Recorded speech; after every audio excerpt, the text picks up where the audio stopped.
여러분 안녕하십니까? 현실을 직시하는 방송 삼수로그입니다. 여러분 드디어 올 것이 오고 말한 것 같습니다. 25일 중대한 관세 협상 마무리를 위한 정상회담을 앞두고 미국 주류 언론에서 대한민국 이재명을 반미 대통령으로 규정했습니다. 오늘 이 보도가 실린 곳은 바로 워싱턴의 의회 전문 매체 더 힐입니다.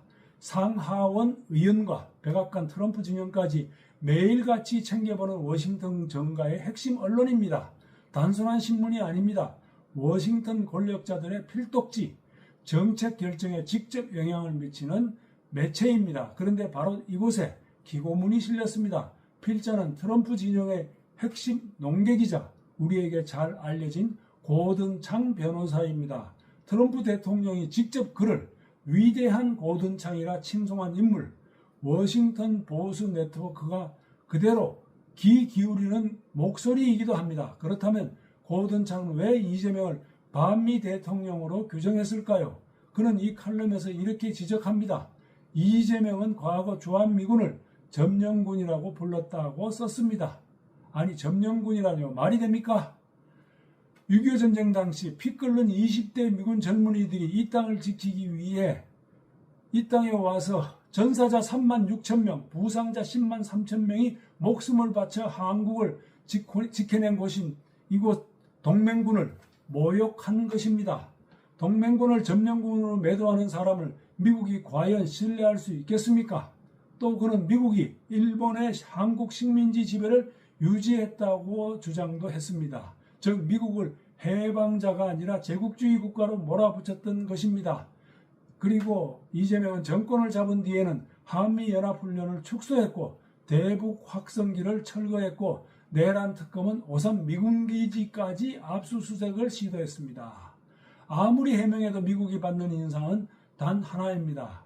이재명은 동맹을 흔들고 있다는 것입니다. 고든 창은 이렇게 못 박았습니다. 이재명은 전임 좌파 대통령들보다 더 위험한 인물이다. 한미동맹은 살아남지 못할 수 있다. 미국은 김대중, 노무현, 문재인 같은 대통령은 버텼지만 이번만큼은 다르다는 것입니다. 워싱턴이 대한민국 대통령을 두고 동맹이 무너질 수 있다고 경고하는 것, 이게 오늘의 현실입니다. 더 충격적인 건 이재명 정권의 정치 보복까지 미국 언론에 그대로 보도됐다는 사실입니다. 윤석열 전 대통령이 지금 비인도적인 조건에서 구속되어 있다는 점, 그리고 이재명이 민주당 대표 시절 무려 22건의 탄핵 소추안을 주도했다는 사실까지 낱낱이 보도했습니다. 이제 미국은 대한민국을 정치 보복의 나라, 그리고 이재명을 반미 대통령으로 낙인 찍은 것입니다. 이 사태가 의미하는 바는 분명합니다. 이재명의 길은 좌클릭이 아니라 국가의 길을 배신하는 반미 친중 친북의 노선입니다. 그리고 이건 단순히 외교 문제만이 아닙니다. 경제 생존과 직결된 문제입니다. 지난해 한국의 대미 수출은 1278억 달러로 전년 대비 10.4% 증가했고 무역 수지는 557억 달러, 즉 75조 원의 흑자를 냈습니다. 올해 우리나라 예산의 10%가 넘는 돈입니다. 역대 최대 규모로 미국을 상대로 벌었습니다. 대한민국 경제의 숨통을 틔우는 바로 이 흑자가 한미 동맹이 흔들리는 순간 한순간에 무너질 수 있습니다. 여러분, 오는 8월 25일 열릴 한미 정상회담에서 가장 뜨거운 의제는 단연 관세 협상 마무리입니다. 미국은 당초 부과했던 25% 관세를 15%로 낮추기로 합의했습니다. 자동차와 자동차 부품 등 핵심 수출 품목이 포함된 조치입니다. 하지만 한국이 당초 목표했던 12.5% 이내에는 미치지 못한 채 협상이 마무리됐죠. 그 대가로 한국은 미국에 무려 3,500억 달러 묻지마 투자를 약속했고 여기에 1,000억 달러 상당의 에너지 제품 추가 보너스까지 구매가 포함되어 있습니다. 미국 입장에서 보면 엄청난 시장 보장입니다. 그러나 투자 구조와 수익 배분을 두고 양국 입장차가 뚜렷합니다.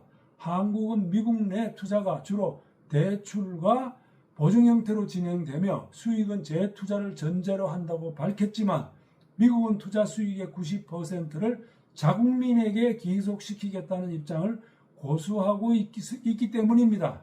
비관세 장벽 문제도 남아 있습니다. 미국은 자동차 안전기준, 디지털 규제 완화 등 비관세 장벽을 낮춰 시장 접근선을 확대하기를 요구하고 있습니다.